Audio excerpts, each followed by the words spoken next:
Haris Cairene, estamos dando início já agora à nossa 16ª aula de patrística, nosso curso de patrística. Lembrando a todos que na 19ª aula, nós estaremos já recolhendo ou recebendo os trabalhos que foram repassados para vocês e marcando uma aula a qual nós estaremos lendo os trabalhos que recebemos para poderem cada um saber como é que foi a posição, a ideia, o pensamento relacionado a essa resenha crítica,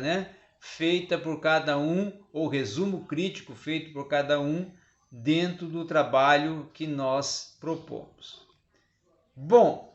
vamos agora, certo, tratar sobre a controvérsia pneumatômaca, que foi tratada e discutida dentro do Concílio de Constantinopla em 381 d.C., tá? Como a doutrina do Logos e também a do Espírito Santo não estavam ainda bem definida dentro dos primeiros séculos, e essa questão relacionada à Trindade, ou seja, três pessoas distintas da Trindade, todas as três, Deus Pai, Deus Filho e Deus Espírito, com a mesma natureza e essência, tinha sido algo ainda que era causa de muitas, vamos assim, dúvidas e mistérios e embates dentro do contexto histórico da igreja. Com isso, em repetidas condenações, contra inclusive o sabelianismo, que era defendido por Sabélio, que negava o dogma da Santíssima Trindade, ou a doutrina da Santíssima Trindade, afirmava o Sabélio que havia uma única substância, da pessoa em Deus, mas continuavam a subsistir tendências subordinacionistas, ou seja, Jesus estava subordinado ao Pai, mas não tinha a mesma essência do Pai. E o Espírito era subordinado ao Pai e ao Filho, mas não tinha a mesma essência do Pai e do Filho. Com isso, vai surgir grandes embates. E como até falei na aula anterior, a escola origenista, ou aqueles que seguiam as propostas de Orígenes, vão totalmente refutar essas posições, tanto a de Ari como a de Sabélio, vão defender e endossar a doutrina da Trindade e, inclusive, pontuando a consubstancialidade do Filho e do Espírito Santo, e desenvolvendo todo o argumento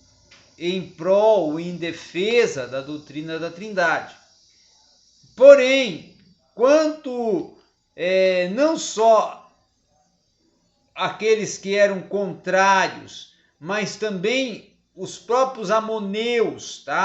que eram também considerados ainda, num certo aspecto,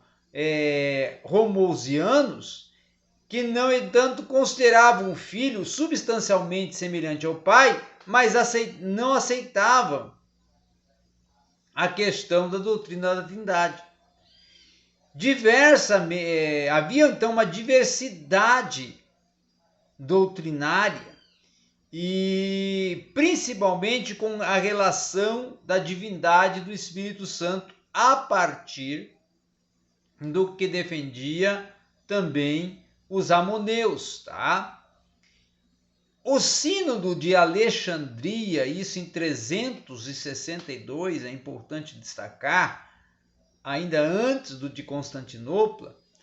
vai surgir o de Alexandria. E este de Alexandria, que vai ser inclusive presidido pelo bispo de Constantinopla, ele vai reconhecer a terceira pessoa da Trindade, tá? E como mesma substância da divindade, da deidade, da natureza de Deus e do Filho. Então, dentro desse aspecto, é que Macedônio, que era bispo de Constantinopla, vai endossar, já no ano 362, esta posição referente à doutrina da Trindade, concernente à consubstancialidade, tá? Do Pai, do Filho e do Espírito Santo, todos três tendo a mesma essência, tá? Outra questão também é que pouco depois, outros sínodos que ocorreram após Alexandria, isso em 362, vai também surgir o sínodo de Roma, tá? Isso em 373, e mais tarde, em 380 depois de Cristo, também surge outro concílio. E esses três concílios que vão dar a abertura para os temas e para até a posição final que foi tomada dentro do concílio de Constantinopla em 381 depois de Cristo. Mas a condenação mais importante da heresia, ela vai sobreviver então no Concílio Geral do Oriente,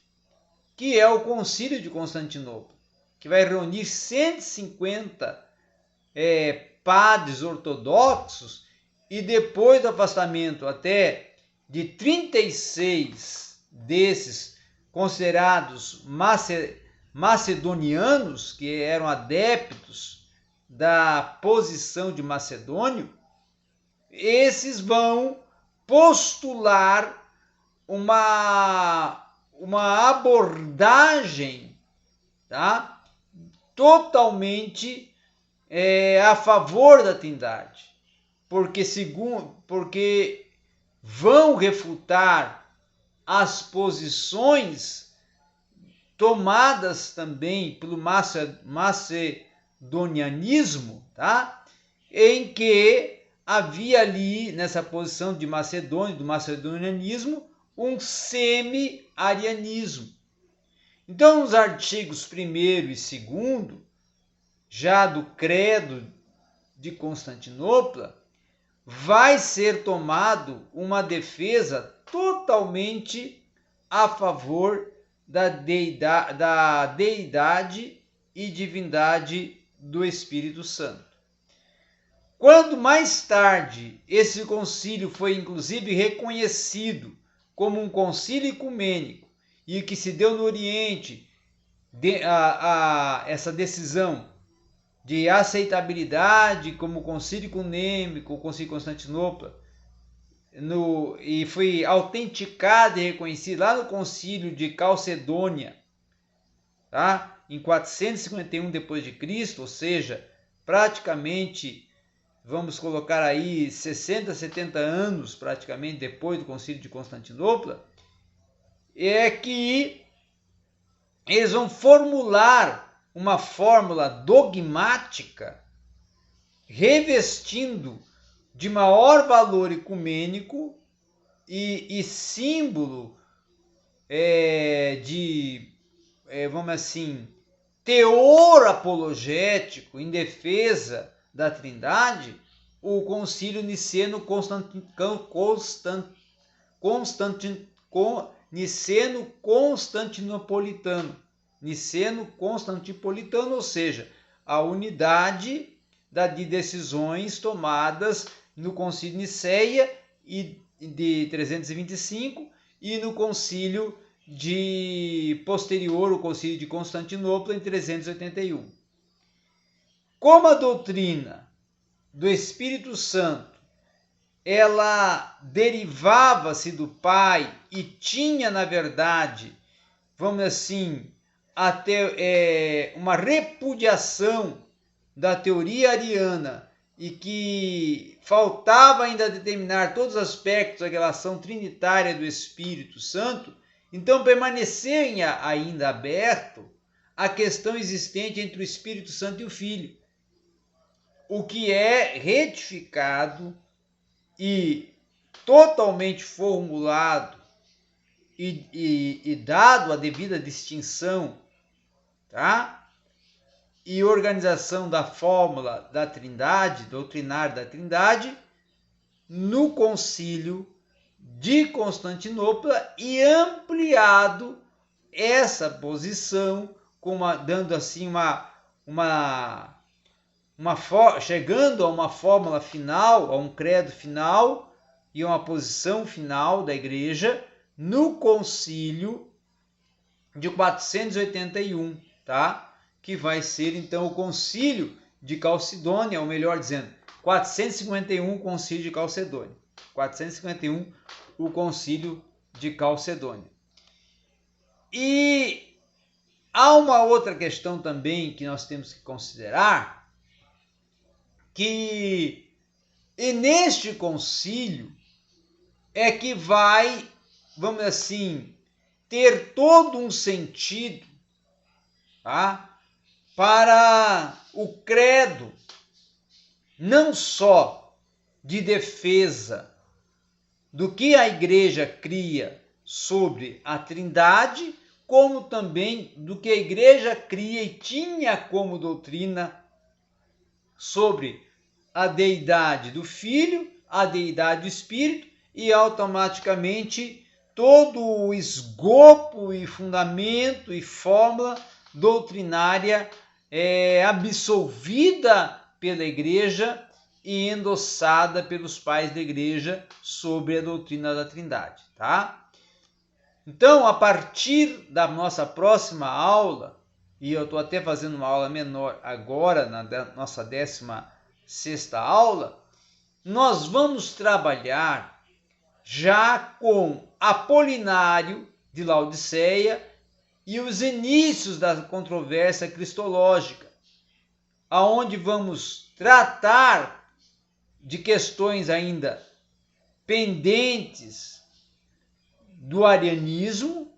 que ainda vão ser tratadas em concílios à frente, e ainda questões também relacionadas à Trindade, que ainda são motivos de alguns embates e controvérsias dentro da cristologia, a doutrina de Cristo, tá?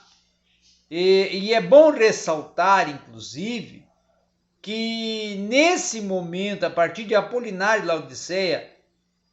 as grandes controvérsias cristológicas pós-arianismo vão ascender, e com essa ascendência é que vai se surgir os grandes embates históricos dentro da patrística, que vão formular os credos distintos, que vão ser a base propulsora doutrinária endossada pelos concílios, que estão como fundamento, histórico da teologia histórica, tá? Que fazem parte do conteúdo tratado e estudado dentro de cada doutrina no seu transitar histórico na teologia histórica. Ok? Muito bem, muito obrigado a todos e até a nossa 17ª aula.